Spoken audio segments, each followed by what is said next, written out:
bukan cuma saya sama Dinda aja kan ini ya? Ya Pak, hadir Pak. Oke. Hadir Pak. Di antara kalian yang kemarin ikut pilkada siapa aja? Saya Pak. Oke. Audrey, Sophie, siapa lagi ya? Baru 2. Itu kalian ikut pilkada beneran atau di daerah kalian aja yang pilkada tapi kalian nggak ikut? Ikut beneran Pak. Oh, oke. Gimana sensasinya? Ini kayaknya pertama kali kalian ikut pilkada kali ya? Dulu sudah pernah Pak. Oh ya? Kok udah pernah, Miss? Kamu daerah mana? Oh, gubernur ya? Iya Pak. Oh ya. Ya ada kemungkinan 2 kali sih ya, karena gubernur sama kepala daerah kabupaten kotanya. Oke, udah lengkap? Oke, jadi gini, pertanyaan simpel saya aja ya. Beberapa tadi di antara kalian soalnya jawab itu, jadi saya penting untuk menginformasikan ini. Kalian pasti tahu banget ya tentang KPK ya. Minggu lalu juga kita sudah bahas tentang KPK. Tadi saya notice aja, beberapa orang di antara kalian yang tahu bahwa pemberantasan korupsi, aparat penegak hukumnya yang melakukan pemberantasan korupsi hanya KPK. Berapa orang? Kalian boleh angkat tangan kalau ada yang, atau kalian mau nyebut berapa orang? Karena tadi saya notice di antara kalian jawabannya banyak kan pemerintah, KPK, masyarakat, atau mahasiswa. Iya. Maksud saya, yang kalian tahu hanya KPK saja sebagai pemberantas korupsi. Aparat ya, aparat penegak hukum, lembaga yang memberantas korupsi. Ada Kejaksaan, Polri. Iya, saya tadi notice kalau Azhar tadi nulis Kejaksaan, Polri juga. Yang lain? ICW bukan Pak? ICW bukan. ICW itu ormas, semacam LSM dia. Bukan ormas, sorry. LSM dia. Lembaga Swadaya Masyarakat.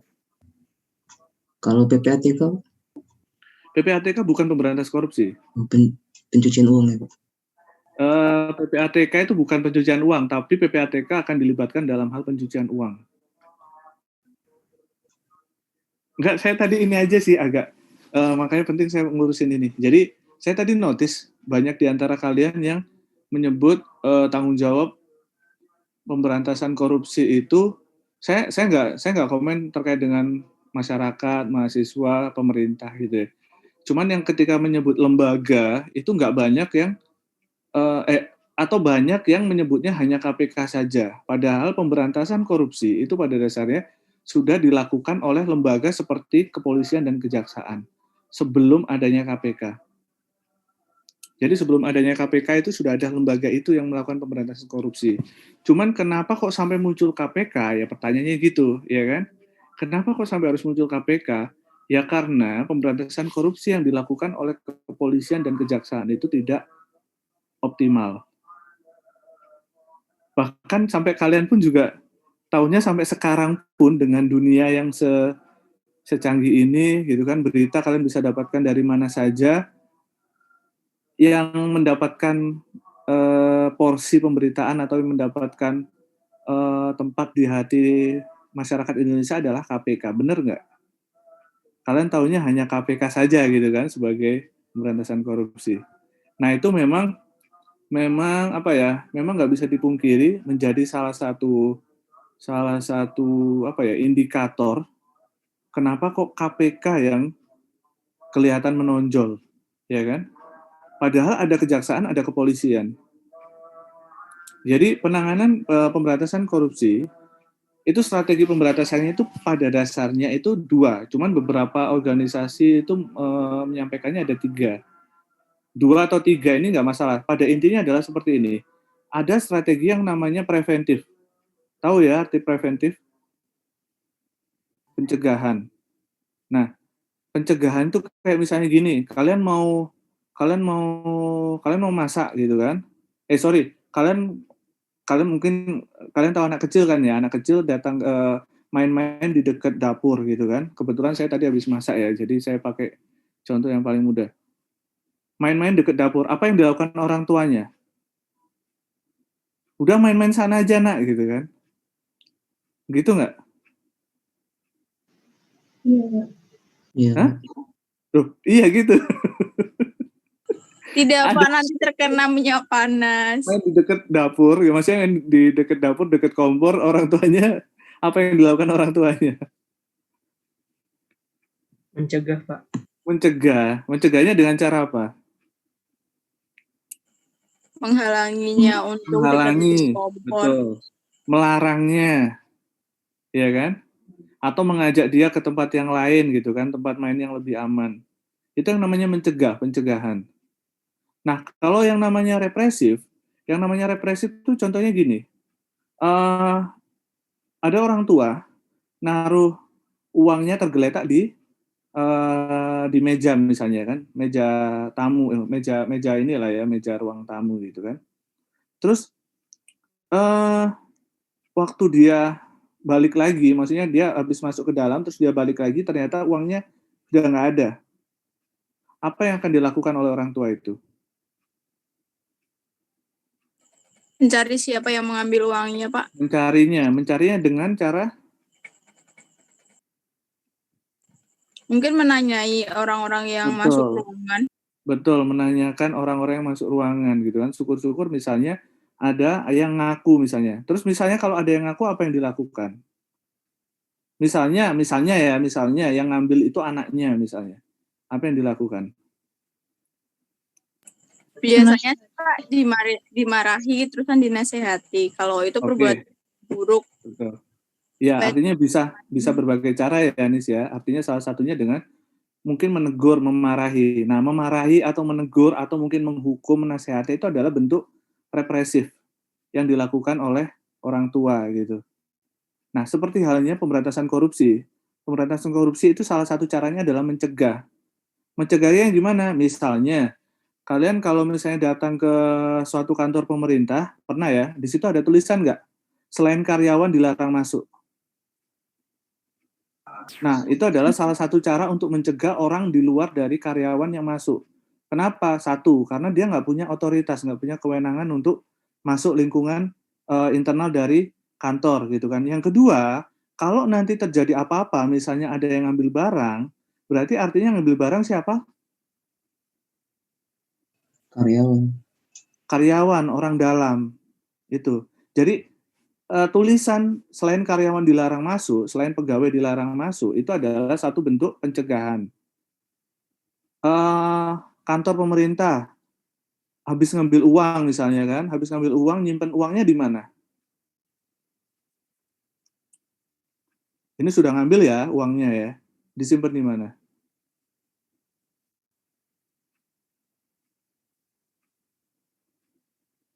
Ayo.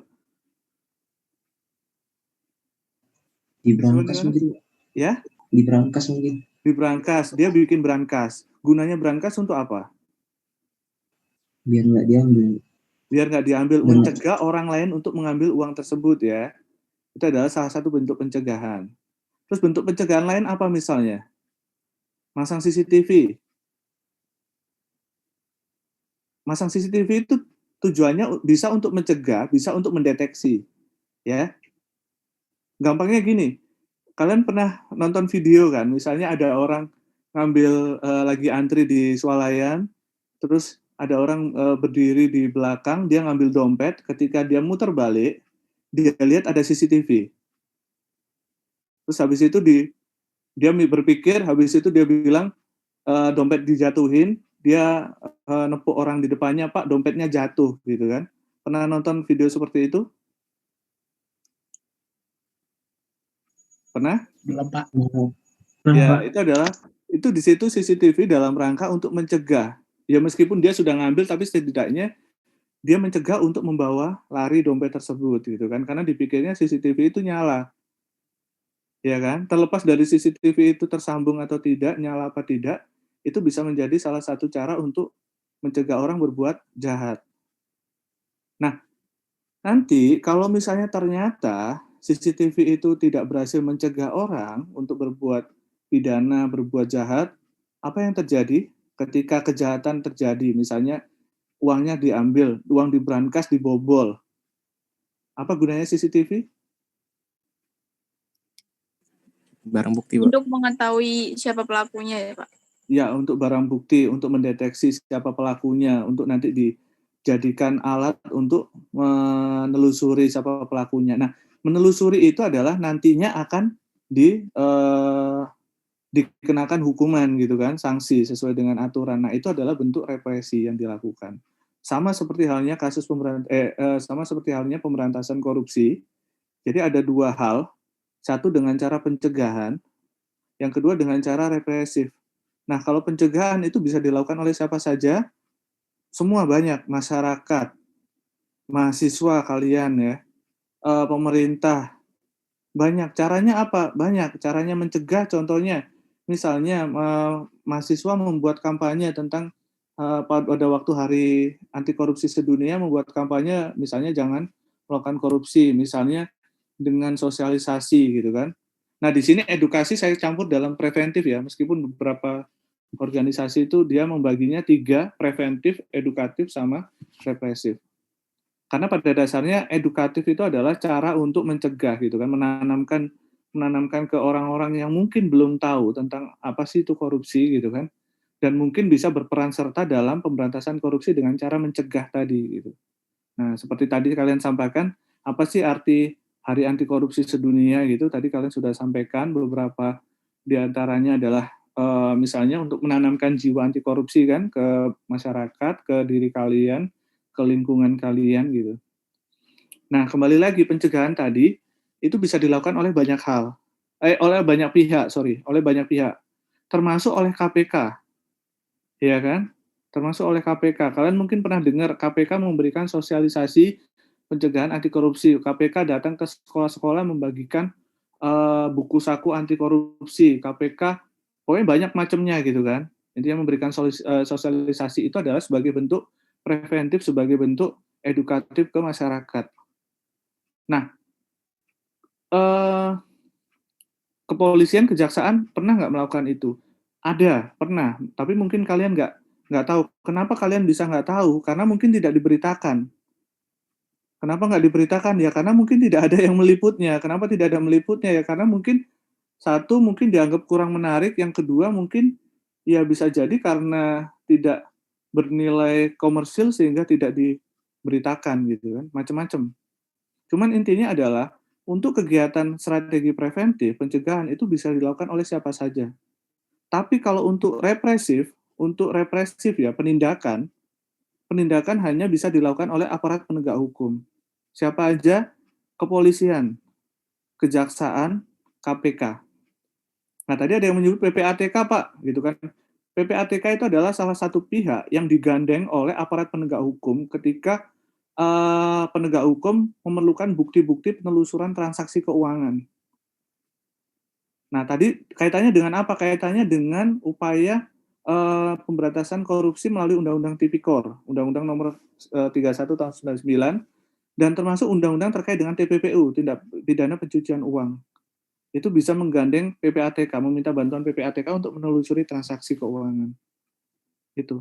Ada yang menyebut ICW. ICW bukanlah lembaga pemerintah resmi. ICW adalah lembaga swadaya masyarakat. Dibentuk secara bisa dikatakan kalau LSM itu pada dasarnya non-profit ya, meskipun beberapa LSM itu akhirnya mencari keuntungan dengan cara tanda kutip gitu kan, dengan cara mencari-cari kesalahan gitu kan, instansi pemerintah atau siapapun gitu kan. Nah, pada intinya LSM itu dibentuk dalam rangka untuk pengawasan sebenarnya. Jadi dia lembaga non-profit. Nah, upaya represif itu dilakukan oleh itu aparat penegak hukum, kepolisian, kejaksaan, dan KPK. Kalian tahu kalau misalnya kalian, mohon maaf, kalian misalnya ada keluarga kalian yang mengalami perampokan, bukan perampokan, pencurian, yang dilakukan apa oleh keluarga kalian? berkeliling tempat kalian untuk mencari siapa pencurinya. Lapor polisi. Usaha terbaik yang bisa kalian lakukan adalah pergi ke kantor polisi. Kalian pergi ke kejaksaan nggak? Kalau misalnya ada, sorry, saya nanya, di sini ada nggak yang nggak paham tugas kejaksaan? Nggak apa-apa. Kenapa? Karena saya waktu kuliah di STAN, saya juga nggak tahu apa itu tugas kejaksaan. Beneran, saya nggak tahu. Mumpung di sini saya punya pengetahuan, saya bisa berbagi ke kalian. Ada nggak yang nggak tahu tugas kejaksaan? Nggak apa-apa, disampaikan aja. Yang lain? Dari tadi yang banyak Saya nih. nggak tahu, Pak. Kenapa, Juan? Saya nggak tahu tugasnya. Kamu kurang tahu tentang tugas kejaksaan. Oke, nggak apa-apa, bagus, Juan. Ada yang lain yang nggak tahu tugas kejaksaan? Kejaksaan itu ngapain aja sih tugasnya? Audrey juga nggak tahu. Ada lagi?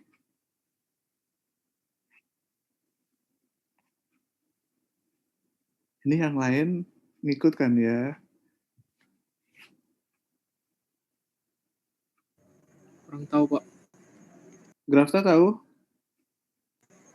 Kurang tahu. Setahunya cuma ngadili aja udah. Oke, ada lagi yang lain? Yang nggak tahu lagi? Ternyata banyak yang nggak tahu ya tugas kejaksaan. Oke, salah satu tugas kejaksaan adalah sebagai jaksa penuntut umum. Tugas pokok fungsinya di kejaksaan itu adalah sebagai jaksa penuntut umum. Dia juga sebagai pengacara negara. Apa sih arti jaksa penuntut umum itu? Artinya, kalau misalnya ada sebuah kasus tindak pidana, dibawa ke pengadilan, khususnya tindak pidana ya, dibawa ke pengadilan, itu kan melalui proses yang namanya penyelidikan. Kalau tadi, contohnya pencurian tadi, disampaikan tadi kalau ada pencurian, apa yang dilakukan? Lapor ke kantor polisi kan, ditanyai siapa-siapa, bagaimana, terus apa yang hilang, segala macam. Itu yang namanya penyelidikan. Jadi pengumpulan data dan pengumpulan bahan keterangan. Namanya itu pool data, pool bucket. Pengumpulan data dan pengumpulan bahan keterangan itu di proses penyelidikan. Nanti ketika pool data, pool bucket dianggap sudah lengkap, nah nanti akhirnya ditingkatkan ke penyidikan. Jadi ada lead, ada dik. Kalau kalian pernah dengar lead penyelidikan, ada dik penyidikan. Jadi kalau kalian sering nonton Detektif Conan misalnya kan, Detektif Conan itu berada pada posisi mana? Posisi lead penyelidikan. Jadi dia menyelidiki siapa yang melakukan, apa yang dilakukan, bagaimana, di mana dilakukan, kapan dilakukan, dan bagaimana dia melakukannya gitu kan? Caranya seperti apa? Ini pasti banyak yang nonton Conan ya. Saya sendiri juga ngikutin Conan dulu tapi ya. Nah, di situ adalah proses lead. Sampai akhirnya apa yang terjadi di Conan? Diketahui pelakunya kan? Nah, ketika sudah diketahui pelakunya dari pengumpulan bukti, pengumpulan data, pengumpulan keterangan, diketahui pelakunya, nah di situ mulailah yang namanya proses penyidikan. Ditingkatkan ke proses penyidikan. Nah, disinilah akhirnya ada yang ditetapkan sebagai tersangka. Di situ. Jadi kayak contohnya misalnya Mensos gitu kan, misalnya kemarin ditetapkan jadi tersangka, itu dia ketika ditangkap itu belum ditetapkan jadi tersangka. Dia ditangkap karena ada informasi bahwa Mensos terlibat, ada informasi Menteri KKP terlibat. Nah, nanti ketika proses interogasi atau proses permintaan keterangan itu nanti baru di situ pengumpulan bukti segala macam. Nah, di situ akhirnya buktinya kuat baru ditingkatkan ke proses penyidikan. Jadi baru ditetapkan tersangka. Saya juga sekarang nggak ngikutin ya posisinya statusnya apa. Kalau kemarin tertangkap iya, tapi saat itu tertangkap itu belum tentu dia menjadi tersangka. Itu aja. Dia mungkin diduga terlibat. Nah, nanti ketika pengumpulan bukti segala macam baru buktinya kuat baru ditetapkan tersangka. Nah, proses penetapan tersangka itu nanti setelah selesai oleh kepolisian akan dibawa ke pengadilan misalnya. Tapi sebelum dibawa pengadilan, dia menyerahkan berkasnya tadi ke kejaksaan. Itu yang namanya P21, pelimpahan ke kejaksaan. Kalau misalnya berkasnya dinyatakan lengkap, itu nanti menjadi P21. Kalau misalnya belum lengkap, nanti P19 balik lagi ke kepolisian untuk dilengkapi. Apa yang dilengkapi nanti dari jaksanya dia akan menilai bukti-bukti apa yang sekiranya masih kurang gitu kan, atau misalnya perlu apa lagi untuk mendukung tuntutan ini gitu. Nah, seperti itu. Jadi tugas dari kejaksaan adalah yang membawa kasus ini ke pengadilan. Jadi secara contoh sederhananya adalah kalian nonton MasterChef gitu kan. Kalian nonton MasterChef. Misalnya saya gabungkan dengan kehidupan sehari-hari ya. Ada chef masak. Itu yang chefnya ini jangan dianggap ini ya 100 food journey ya gitu kan. Tapi ini yang misalnya contoh umum aja, Ratatouille misalnya kan, Ratatouille. Ratatouille sebagai chefnya siapa sih Ratatouille itu? Remy sebagai chefnya. Apakah dia membeli bahan sendiri?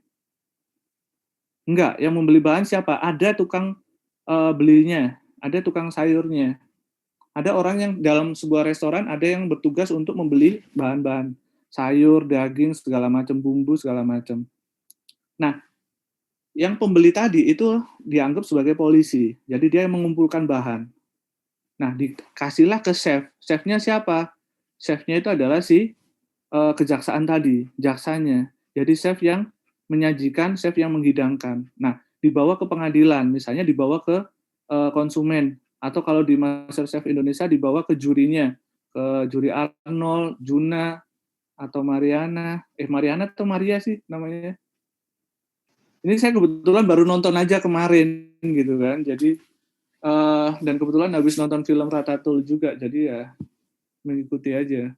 Jadi contoh sederhananya. Nah, nanti itu dibawa kejaksaan itu yang membawa ke pengadilan. Jadi dia yang akan menyampaikan seperti apa kasusnya gitu. Nah, nanti di pengadilan itu hakim nanti yang memutuskan dari apa yang disampaikan oleh si jaksa tadi, itu nanti hakim yang akan memutuskan. Tapi di satu pihak ada jaksa penuntut umum dari sisi negara, ada yang namanya penasihat hukum dari sisi terdakwa. Jadi tadi orang yang bersalah tadinya kan tersangka. Tersangka itu ketika dia berada di proses penyidikan, tapi ketika dilimpahkan ke penuntutan, yaitu ke persidangan, itu dia dirubah namanya jadi terdakwa. Jadi dia didakwa. Nah, terdakwa ini dia punya penasihat hukum. Itu kalau kalian lihat misalnya ada Hotman Paris gitu kan, misalnya ada siapa lagi ya penasihat hukum itu yang terkenal. Dulu ada Ruud Sitompul sih, tapi Ruud Sitompul jarang sidang dia. Dia belum tentu beracara. Kasus Jessica Mirna misalnya. Siapa tuh yang terkenal tuh pengacaranya? Saya kok lupa ya. Ya itulah, atau Farhad Abbas misalnya kan gitu kan. Pengacara kondang. Nah, itu bisa itu di satu pihak sebagai orang yang defender. Jadi yang apa ya, yang terlapor lah gitu kan, terpidana gitu. Bukan terpidana, terdakwa. Terpidana itu kalau hakim sudah memberikan vonis. Nah, itu kalau kasus umum ya. Itu kalau kasus tindak pidana umum. Jadi tugas dari kepolisian dia melakukan penyelidikan dan penyidikan. Tugas dari kejaksaan melakukan penuntutan.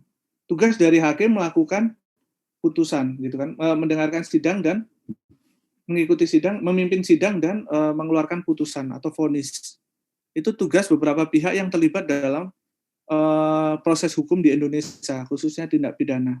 Nah, khusus untuk tindak pidana korupsi, itu kejaksaan bisa melakukan upaya yang namanya penyelidikan dan penyidikan. Khusus korupsi. Jadi nggak hanya kepolisian aja. Ini sama-sama tindak pidana. Cuman satunya adalah tindak pidana secara umum. Nah, satunya lagi ada tindak pidana khusus, yaitu tindak pidana korupsi. Jadi nggak cuman kepolisian yang bisa melakukan penyidikan, tapi juga kejaksaan. Dia bisa penyelidikan, dia bisa penyidikan, dia bisa penuntutan. Kalau kepolisian di kasus korupsi, dia hanya bisa penyelidikan dan penyidikan. Penuntutan tetap diserahkan ke kejaksaan. Tapi kalau di kasus korupsi, kejaksaan itu dia bisa penyelidikan, penyidikan, dan penuntutan. Nah, Karena dinilai kurang optimal dua institusi tadi, akhirnya dibentuklah lembaga ad hoc yang namanya KPK. Dibentuk pada sekitar tahun 2003 melalui Undang-Undang 2002 ya. Nah, di situ dibentuk lembaga ad hoc. Tahu artinya ad hoc? Ad hoc itu sementara. Jadi sebenarnya KPK itu sementara aja. Dia bukan lembaga, bukan institusi permanen. Gitu. Jadi sebenarnya keberadaannya itu sebenarnya belum fix gitu, karena dia memang dibentuk sementara itu dalam rangka untuk mempercepat proses pemberantasan korupsi yang ada di Indonesia. Kenapa bisa cepat di KPK? Satu, KPK ada polisinya. Jadi dulu itu KPK dibentuk itu dari polisi, dari jaksa, dan dari auditor. Jadi ada polisi, ada jaksa, ada auditor BPKP di situ. Bentuk pertama kali KPK. Mungkin kemarin yang presentasi terkait dengan KPK, sejarah pembentukan KPK, itu mungkin pernah belajar. Nah, ini saya kasih cerita sedikit ya. KPK dulu waktu awal dibentuk, tahu nggak isinya apa? Isinya adalah kan tadi ya saya bilang pegawai dari kepolisian, kejaksaan, dan auditor BPKP. Nah, ini ceritanya adalah pegawai yang masuk di KPK itu kan mereka minta pegawai ke institusi tadi, kepolisian, kejaksaan, BPKP. Dari kepolisian yang dikirim ke KPK itu adalah polisi-polisi yang tidak berprestasi. Saya nggak bilang polisi yang bermasalah ya, tapi bukanlah polisi yang berprestasi. Dikirim ke KPK. Kejaksaan pun juga sama, hampir sama. Yang dikirim bukanlah jaksa-jaksa yang berprestasi yang bagus. Dikirim ke KPK. BPKP gimana? BPKP ini dua. Ada yang bagus, ada yang biasa aja. Gitu. Alasannya apa? Kenapa dikirim yang seperti itu? Satu, karena pembentukan KPK itu secara nggak langsung itu menjadi rival dari kepolisian dan kejaksaan. Secara nggak langsung. Jadi di sini ada ego sektoral dari institusi. Kalau dikasih yang bagus, apa yang terjadi? Ngapain saya ngasih yang bagus-bagus ke lembaga? Nanti kan dia kan jadi saingan saya gitu kan. Secara sederhananya seperti itu gitu kan. Jadi alasan kenapa dulu dikasih yang nggak bagus. Tapi apa yang terjadi? Ketika orang-orang tadi masuk ke KPK, justru mereka orang-orang yang paling depan dalam pemberantasan korupsi, khususnya yang menyangkut aparat penegak hukum. Jadi dulu awal-awal KPK dibentuk, yang banyak kena OTT itu siapa? Jaksa, polisi, hakim. Yang paling banyak kena OTT zaman awal-awal KPK dulu. Nah, akhirnya lambat laun kan permintaan terhadap pegawai dari polisian, jaksa, BPKP itu kan terus diminta ya sama KPK, dan di sisi lain KPK pun juga membuka rekrutmen untuk non PNS. Kalau mereka itu kan pada dasarnya pegawai pemerintah ya, PNS. Kalau untuk kepolisian kan sebenarnya bagian dari pegawai pemerintah juga gitu kan, meskipun statusnya bukan PNS ya. Tapi kalau kejaksaan sama BPKP itu kan dia PNS statusnya. Sehingga mereka itu dipekerjakan, jadi cuma sementara aja, jangka waktunya 4 tahun. Setelah 4 tahun mereka balik lagi ke instansi awalnya, kecuali diperpanjang 2 kali perpanjangan. Nah, seiring berjalannya waktu, akhirnya yang diberikan kepada KPK itu akhirnya orang-orang terbaiknya. Kalau zaman dulu itu adalah orang-orang yang bukan orang terbaik, tapi sekarang KPK diberikan orang-orang yang terbaik. Ini ya, seiring berjalannya waktu. Itu sama ceritanya dengan pembentukan KPK versi Hong Kong. Kalau kalian pernah nonton filmnya itu ICAC namanya. Jadi ICAC itu adalah KPK-nya Hong Kong. Itu juga seperti itu, hampir sama seperti itu. Yang direkrut dalam KPK-nya Hong Kong itu adalah polisi-polisi yang korup, justru polisi-polisi yang korup. Akhirnya pertama kali yang disikat oleh KPK-nya Hong Kong adalah lembaga kepolisian. Nah, itu sedikit cerita terkait dengan pemberantasan korupsi di Indonesia. Terus kenapa KPK itu lebih terkenal? Ya karena secara langsung satu, KPK itu resource-nya itu jauh lebih besar daripada resource lembaga yang lain, kepolisian, kejaksaan. Tapi kan kepolisian, kejaksaan itu kan lembaga yang lebih dulu ada. Dia punya kantor pemerintahan di seluruh Indonesia. Kalian yang ada di daerah-daerah, di kabupaten-kabupaten, di tiap kabupaten kalian ada kantor kepolisian nggak? Oke. Ada yang notice nggak di kantor kalian ada kantor kejaksaan? Nah, ini belum tentu semua orang paham nih kalau kantor kejaksaan. Ada nggak yang kalian notice, kalian sadar bahwa, oh ini kantor kejaksaan, kantor apa sih ini gitu kan? Mungkin beberapa di antara kalian tadi mungkin sudah tercerahkan dengan informasi dari saya. Tapi ada nggak yang notice di daerah kalian kantor kejaksaan? Nggak banyak, tapi kalau kantor kepolisian kalian pasti tahu ya semuanya ya. Dulu waktu kalian daftar STAN, kalian butuh SKCK ya? Nah, kalian datangnya mungkin ke Polsek kan, gitu kan. Polsek adalah salah satu subunit dari kepolisian dalam level kecamatan. Nah, kantornya di seluruh Indonesia, di seluruh daerah ada kepolisian, kejaksaan. Otomatis anggarannya pun juga lebih besar. Tapi perlu diingat adalah kepolisian dan kejaksaan tugas utamanya itu bukan untuk pemberantasan korupsi. Kepolisian tugas utamanya adalah pelayanan dalam penegakan hukum. Kejaksaan tugas utamanya adalah pelayanan dalam hal penuntutan dan sebagai jaksa negara, sebagai pengacara negara. Jadi kalau negara itu misalnya dituntut oleh negara lain atau oleh masyarakat gitu kan, oleh pihak baik pribadi maupun organisasi, itu yang nanti jadi pengacaranya adalah jaksa ini, jaksa sebagai jaksa pengacara negara gitu. Jadi JPU maupun JPN. Nah, kalau KPK dia khusus untuk yang namanya pemberantasan korupsi. Tapi tidak hanya dari sisi represif penindakan, tapi dia juga dari sisi pencegahan.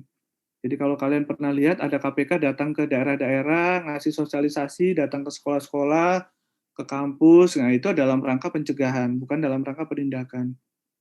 Misalnya datang orang KPK langsung takut gitu kan? Enggak, karena belum tentu mereka dari bagian penindakan, bisa jadi mereka dari bagian pencegahan. Seperti itu. Ada pertanyaan? Sudah cukup paham? Jadi pemberantasan korupsi di Indonesia itu siapa yang berwenang dalam hal penindakannya? Jadi tidak hanya KPK saja ya. Kalau KPK itu karena resource-nya itu cukup besar, makanya kasus-kasus yang ditangani oleh KPK itu cenderung relatif besar. Minimal kasus yang ditangani oleh KPK itu kalau yang menyangkut kerugian negara itu minimal 1M. Kalau di bawah 1M, dia tidak menangani. Apakah terus artinya kasus korupsinya dibiarkan? Enggak. Bisa dilimpahkan ke kepolisian atau kejaksaan. Gitu. Jadi kalau di daerah kalian, misalnya kalian menemukan, oh ada kasus di daerah saya gitu kan, misalnya menyangkut entah kepala daerah, entah kepala dinas, entah misalnya level eselon 3 gitu kan, atau pegawai biasa, tapi yang nanganin bukan KPK, bisa kepolisian, bisa kejaksaan. Nah itu adalah contoh bagaimana penegakan pemberantasan kasus korupsi melalui penindakan itu dilakukan oleh non-KPK. Kalau saya waktu zaman dulu ngaudit di Sulawesi Selatan, di Sulawesi Tenggara, itu saya hampir tiap bulan menangani kasus. Terutama waktu di Sulawesi Tenggara ya. Karena kalau di Sulawesi Selatan kan cukup banyak pegawai waktu itu. Jadi dan kasus-kasusnya cukup besar. Jadi nggak hanya per bulan. Jadi kita kayak misalnya saya 1 tahun itu mungkin menangani bisa 3 atau 5 kasus gitu kan. Cuman kasusnya cukup besar. Banyak gitu kan. Kerugian negaranya banyak, mulai dari ratusan juta sampai miliaran. Saya dulu pernah paling besar dulu itu kerugian negaranya sampai 70 miliar apa ya gitu. Itu kerugian negaranya saja. Itu kalau waktu di Sulawesi Selatan. Nah, ketika di Sulawesi, dan itu kasusnya dari kepolisian dan kejaksaan kebanyakan. Kalau KPK gimana? KPK itu tergantung. Jadi kalau KPK itu karena kasusnya dia kasus-kasus besar, kalau zaman dulu itu kasus besar adanya di Jakarta. Jadi yang melibatkan kementerian biasanya. Nah, saya dulu pernah sekali ikut kasusnya KPK. Maksudnya ikut membantu KPK dalam menangani salah satu kasus. Dan kasus ini ternyata kasus besar. Saking besarnya kasus ini sampai membuat KPK itu terancam. Jadi kalau kalian ingat yang dulu namanya, pernah dengar yang namanya cicak buaya nggak? Cicak buaya itu adalah sebuah ungkapan dalam menggambarkan bagaimana pertarungan antara KPK versus kepolisian. Digambarkan sebagai cicak versus buaya. Yang cicak mana, yang buaya mana, kalian bisa tebak sendiri gitu kan. Cicak itu kan lebih kecil daripada buaya kan, gitu kan. Nah, itu seperti apa kasusnya. Nah, itu kalau yang terakhir kemarin itu jilid 2. Nah, kasus yang saya tangani dulu itu yang sampai akhirnya berdampak atau berefek ke cicak versus buaya jilid 1. Jadi dulu sampai mengancam pimpinan dari KPK. Sampai hampir ditahan dulu pimpinannya. Termasuk yang mungkin saat ini terkenal, siapa penyidik KPK yang menurut kalian paling kenal? Novel Baswedan. Ya, itu salah satu timnya waktu itu. Jadi saya barengan tugas dulu pernah sama Pak Novel gitu kan. Jadi saya kenal Pak Novel. Itu gambaran bagaimana pemberantasan korupsi. Nah, kemarin tuh ada pertanyaan Dinda kalau nggak salah. Bagaimana maksudnya apa Din kemarin? KPK dinilai tidak efektif ya kerjanya atau kinerjanya ya?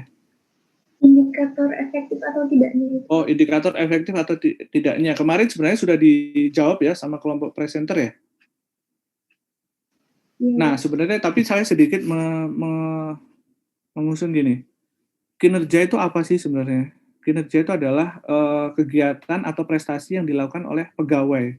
Prestasi yang dilakukan oleh orang-orang pegawai di dalam satu unit. Jadi awalnya itu dari satu orang pegawai, terus dikumpulkan beberapa pegawai di dalam satu unit menjadi kinerjanya unit tadi. Unit tadi kinerjanya unit dikumpulkan dalam satu instansi menjadi kinerjanya instansi. Gitu. Jadi seperti itu. Kalau kita berbicara tentang kinerja, misalnya kalau ngomongin tentang kinerjanya KPK, berarti ngomongin tentang kinerjanya pegawai KPK, kinerjanya bidang atau unit di KPK, kinerjanya KPK itu sendiri. Misalnya saya ngomongin kinerjanya Kemenkeu gitu kan, berarti saya ngomongin kinerjanya pegawai Kemenkeu. Di mana-mana ya pegawai Kemenkeu, misalnya dalam lingkup terkecil katakanlah KPP, dalam satu KPPA misalnya kan. Jadi kinerjanya si pegawai A, pegawai D gitu kan di dalam KPPA. Terus habis itu berbicara tentang kinerja KPP itu berbicara tentang kinerjanya pegawai yang lain gitu kan. Bagaimana si KPP ini mencapai targetnya. Biasanya kan ditetapkan target dari KPP misalnya penerimaan pajak sekian gitu kan. Nah, itu adalah salah satu cara untuk mengukur kinerja dari organisasi. Jadi perlu yang namanya penetapan sasaran. Nah, terus akhirnya dibawa ke level yang lebih atas lagi, DJP. Sasaran dari DJP atau target dari DJP adalah penerimaan pajak sekian triliun misalnya. Nah, itu kalau kita ngelihat bagaimana kinerjanya DJP bagus apa tidak, efektif itu kan tepat sasaran ya, secara sederhananya. Bagaimana ngelihatnya? Ya itu dilihat aja. Target yang tadi terpenuhi enggak? Target DJP dalam penerimaan pajak sekian triliun misalnya itu terpenuhi apa tidak. Melihatnya bisa dari situ. Nah, termasuk Kemenkeu gitu, level lebih tinggi lagi, level kementerian Kemenkeu dilihat apa yang menjadi sasaran strategis, apa yang menjadi target kinerja dari Kemenkeu tercapai apa tidak. Begitu halnya di KPK, menilai kinerja KPK efektif apa tidak dilihat dari beberapa indikator. Salah satunya adalah bagaimana KPK membuat target kinerjanya. Biasa disusun dalam, kalian belajar ini nggak, sasaran manajemen strategis nggak? Belum? Tidak. Belum, Jadi Pak. setiap instansi itu dibuat yang namanya Renstra, rencana strategis. Rencana strategis itu dibuat dalam 5 tahun. 5 tahunnya mengikuti apa? Mengikuti periode kepemimpinan presiden. Jadi kayak sekarang, Presiden Indonesia terpilih 2019, tapi dimulainya Renstra itu adalah dari 2020 sampai 2024. Itu kalau kita mau, karena nanti 2024 kan ada pergantian presiden lagi gitu kan. Jadi mengikuti renstra-nya presiden mengikuti RPJM-nya presiden, RPJM-nya pemerintah, rencana pembangunan jangka menengah. RPJM kan 5 tahun. Nah itu renstra itu 5 tahun diturunkan dalam per tahunnya menjadi RKP, rencana kerja pemerintah tiap tahunnya. Itu kalau pemerintah. KPK pun juga sama, dia punya yang namanya renstra selama 5 tahun.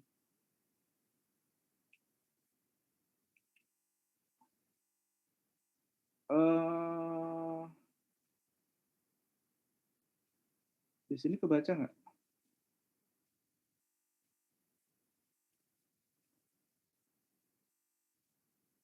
Misalnya seperti ini.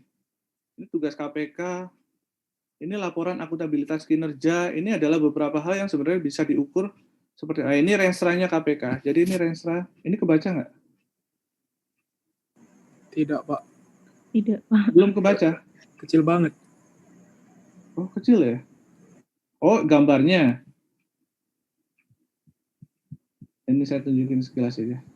Jadi ini adalah rencana strategis KPK 2020 sampai 2024. Kebaca nggak judulnya? Kebaca, Nah, Pak. Terbaca, Pak. Di sini nanti bisa dilihat KPK itu dalam 5 tahun ke depan dia membuat sasaran strategis. Di sini bisa dilihat sasaran strategis 2.4. Kebaca ya.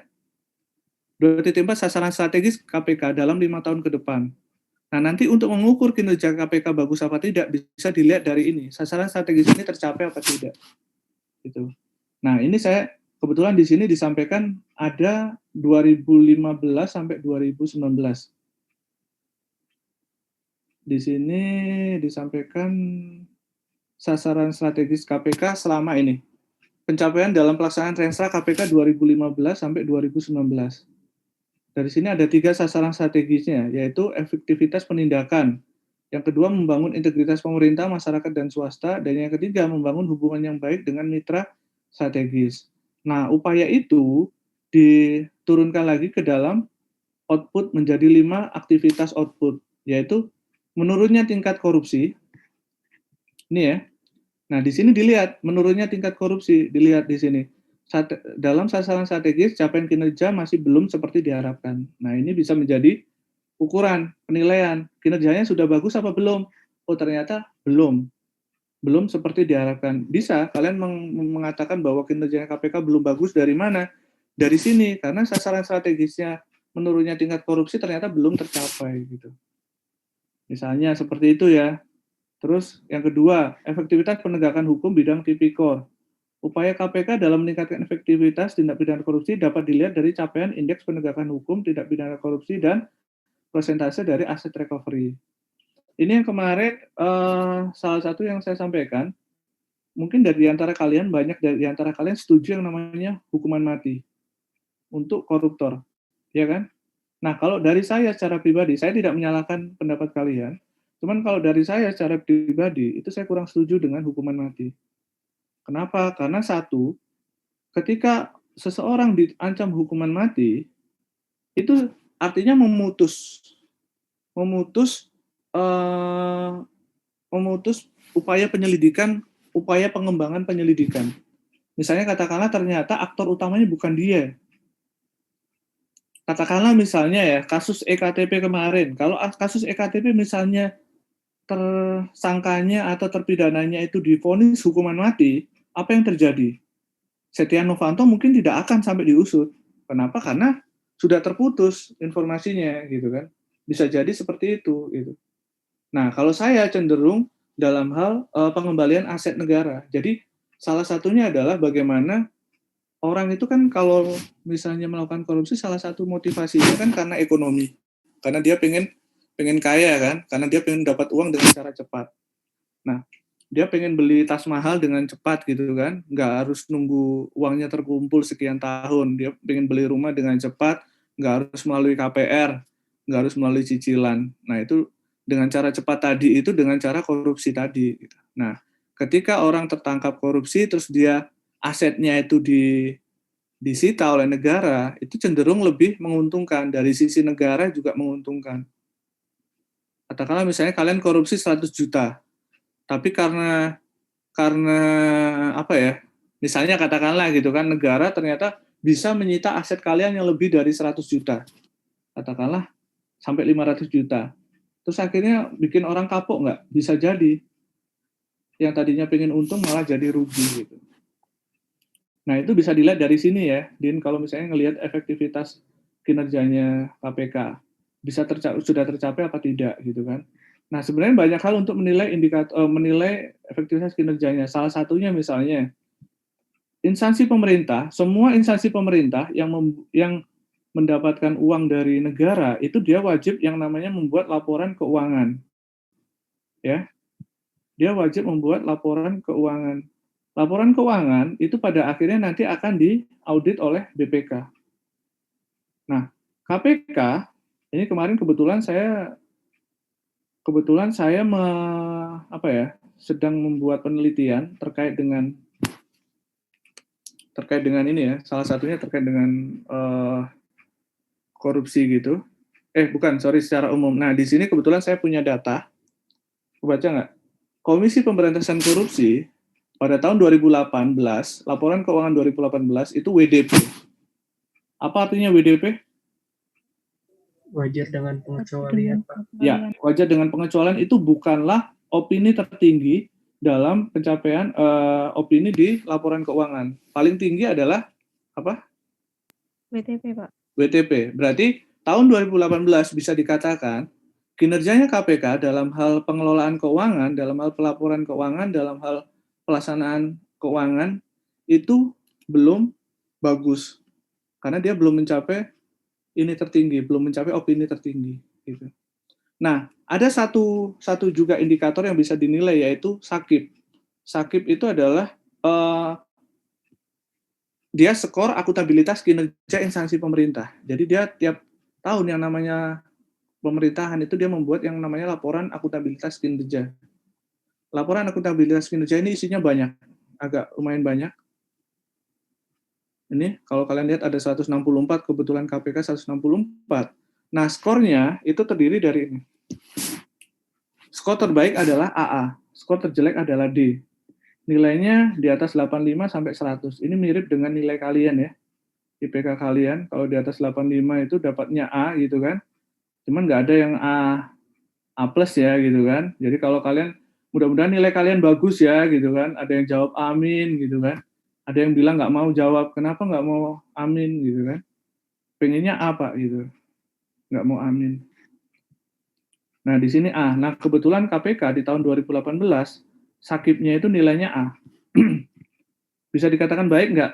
Bisa dikatakan baik karena dia jarang ada instansi yang dapat AA gitu. Jadi indikatornya adalah instansi lain tuh jarang yang dapat AA.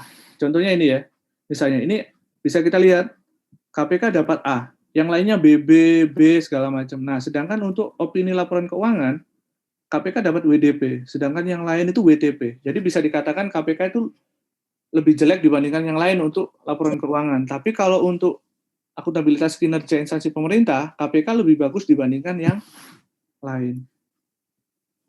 Itu beberapa indikator yang bisa digunakan.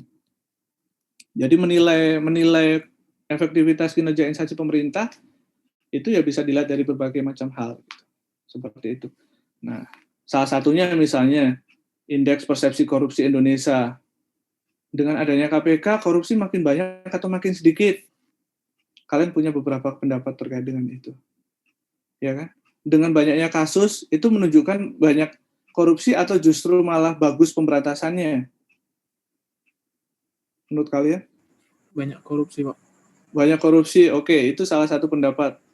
Tapi banyaknya kasus bisa diartikan bahwa banyaknya pengungkapan kasus korupsi, bisa jadi. Contohnya kalau kalian tahu ada pegawai pajak yang masih tertangkap kasus korupsi, pernah dengar kan? Kalau zaman dulu banyak ya, tapi kalau untuk yang beberapa tahun terakhir ini nggak terlalu banyak pegawai Kemenkeu, khususnya pajak yang tertangkap kasus korupsi. Itu bisa jadi, pengungkapan kasus korupsi itu bisa jadi karena pengawasan yang bagus dari Kementerian Keuangannya, sehingga mampu mendeteksi adanya kecurangan, sehingga dilaporkan dan diusut. Jadi ada dua hal sebenarnya, persepsi terkait dengan adanya kasus korupsi itu. Oke, dari sini ada pertanyaan? Pak. Oke, itu ya.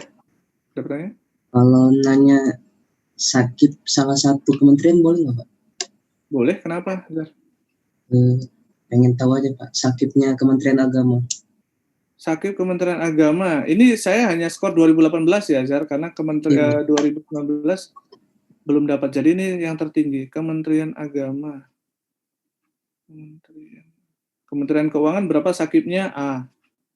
Jadi nggak banyak instansi pemerintah yang dapat A. Makanya saya bilang tadi bahwa meskipun A itu bukan tertinggi, tapi kalau dibandingkan dengan instansi lain, A itu sudah termasuk tinggi karena jarang ada yang AA. Kemenak, Kementerian Agama.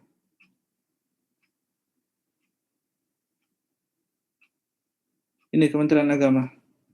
BB. Tapi opininya WTP. Oh, saya belum share ya, sorry.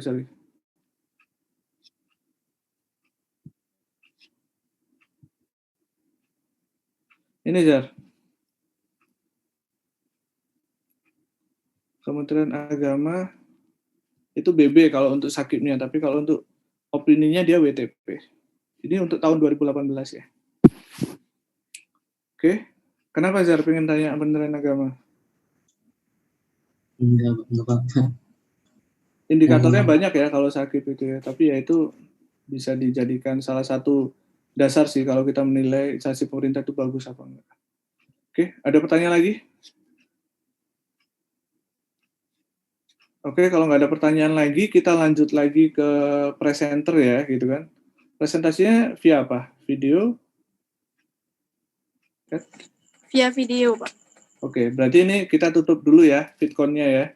Kita lanjut ke presentasi dari kelompok berapa sih? 6 ya? Iya, Pak, kelompok Oke. 6. Terus nanti langsung ini ya, langsung ditutup aja sama kelompok 6 ya. Jadi Baik, akan Pak. waktu sampai akhir. Oke, dari saya cukup sekian. Assalamualaikum warahmatullahi wabarakatuh. Waalaikumsalam Waalaikumsalam. warahmatullahi wabarakatuh. Warahmatullahi wabarakatuh. Terima kasih Pak.